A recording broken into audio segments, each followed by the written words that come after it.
Hello guys, here we have electrical connectors, and very often this is very difficult to remove them with the fingers.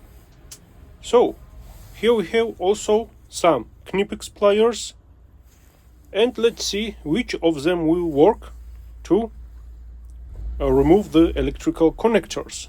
Here is the bend nose. Let's try, and here we are. It pushes the tabs and connector can be removed very easy with this plier. So this is good solution. So let's continue. This is another bent nose KNIPEX plier, and this is also suitable for the job. Depends on where you work and how much space you have.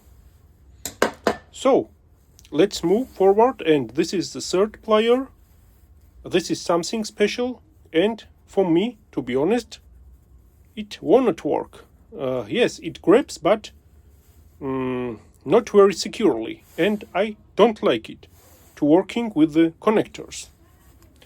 And my friends, the last one, my favorite here, the plier which is supposed to work with the houses, but here, due to the shape of the jaws, it is the best from these four guys to work with the connectors. Here you can see how precision it is made and how good it grabs the tabs, and it will allow you to remove the connector. Once again, here is another connector. It has the tabs which locks it to the place. So let's try this plier once again. Here you can see how it grabs the tabs and connector can be removed. So these pliers are mandatory, have to own to work with the connectors.